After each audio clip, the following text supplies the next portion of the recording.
most contractors don't know how to properly track and allocate their overhead costs. This is something that's like a pretty widespread problem against all the contractors that we've talked to. And that leads to inaccurate estimates and ultimately lower or worse, zero profits for the company as a whole.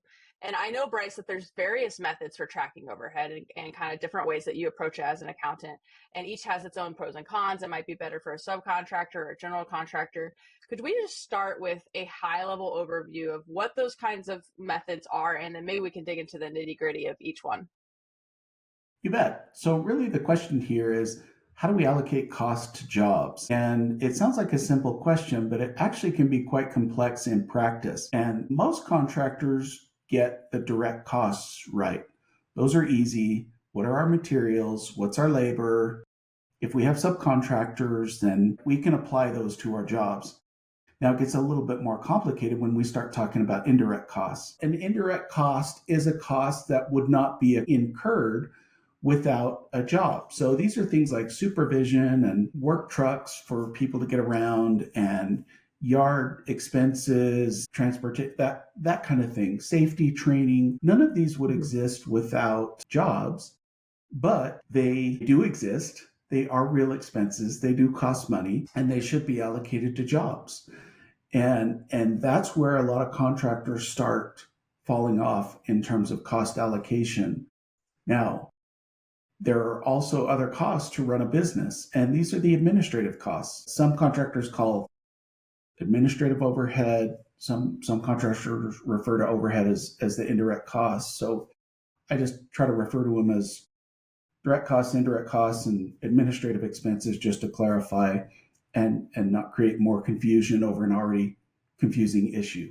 But the administrative costs are not usually allocated directly to jobs, but we need to take them into account when we're bidding, because if we are not covering our administrative costs, then we are not making money as a business. Right. And I find it endlessly fascinating when speaking with contractors about allocating even indirect costs to jobs, when I so often get the response, well, I can't allocate those costs to my jobs or I won't make money on the job. Okay, do you want the job? Right? Do you want the job, or do you want your business? It takes a broke contractor a long time to go out of business, and one of the reasons why is they can roll cash from one job to another job to another job when they're not, which is what they have to do when they are not completely covering their indirect and administrative costs with jobs.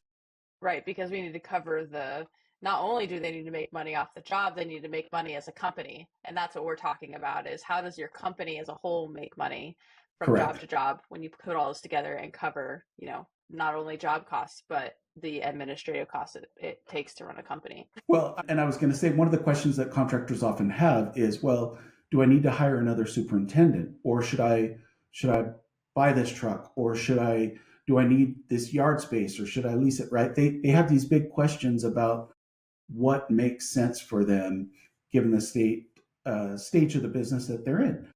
And one way to answer that is to look at the cost burden of fill in the blank with the jobs. And if you start measuring your production relative to your indirect costs, you're going to start over time learning where your company's sweet spot is. And you're going to find out, oh, I'm light here. I need to invest more because it's interfering with my productivity. I'm overinvested. I need to trim. And this can be true with any category of indirect costs. Supervision is a great example of that. How do you walk contractors through allocating those numbers? Like, it's easier said than done, right? If it was easy, maybe everyone would do it. But how do you approach that or help contractors approach that? The answer is dependent on the kind of contractor and the kind of trade. Really, what I like to do is just create cost pools. And one could be supervisory expenses, one could be safety and PPE, that kind of thing. But we take these pools and then we figure out a good driver. And the cost driver is really the denominator on which we calculate a rate. And that can be labor hours. It could be job billings. It could be square footage. It could be yardage. It could be a lot of things. It just needs to it could be equipment hours. That's a good one in trades where there's a lot of yellow iron, a lot of heavy equipment activity. But really, it just has to make sense for the contractor.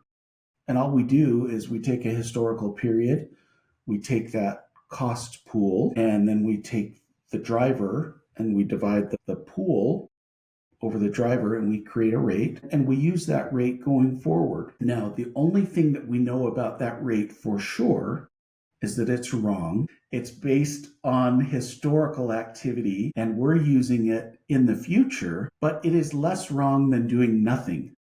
And so what we do is we allocate based on that rate, based on that methodology to our jobs going forward. And we're going to have an over or under allocation at the end of the period. And that over or under allocation can be applied ratably to jobs or it can be left alone. But the contractor is going to have a much better picture of their true cost of operations after an allocation like this is done.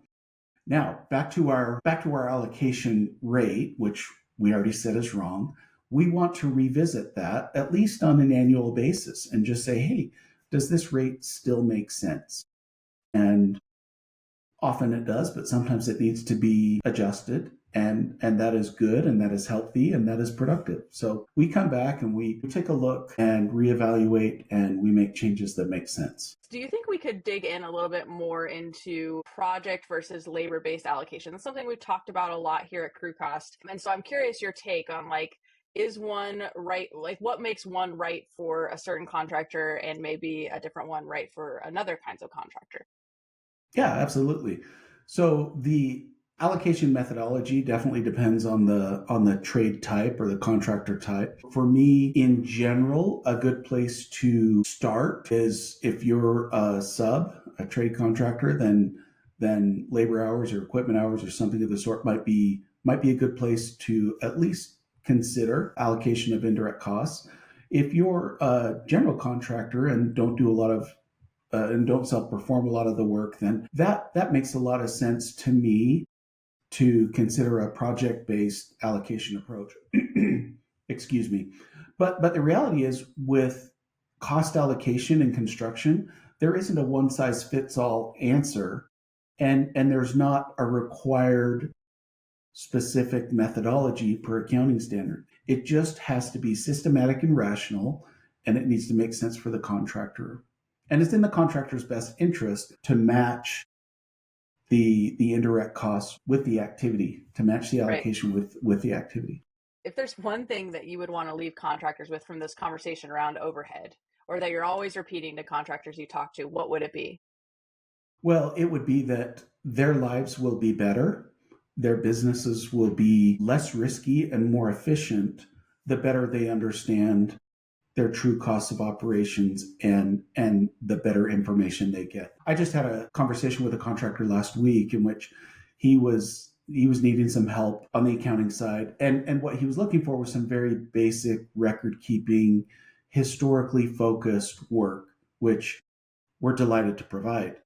But in passing, I said to him, yeah, but one of the things that we really like to do is once we get the trains running on schedule, so to speak, get the blocking and tackling done, we like to pivot and take the information that we're collecting, gathering, and then use it to help us monitor and report on activity in the field. And he said, how do you do that? And we start talking about, well, with a good job costing system that is timely and accurate, you line that up with your estimates, and all of a sudden you've got a reporting mechanism for how the jobs are actually going in the field. And turns out this contractor, who's a new contractor, emerging contractor, he said, my biggest concern as the one on the business side of the business is how we're actually doing out in the field.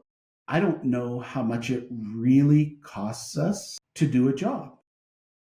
And in his mind, yeah, I can calculate labor, I know materials. Beyond that, I really don't know how much it takes to do a job, and that's job costing. So in short, my nugget is, contractors, you might not think that you want a good job cost system, but you do, and it'll really help you. And you will be grateful that you have it once you do have it, because it'll be a critical part of managing your business.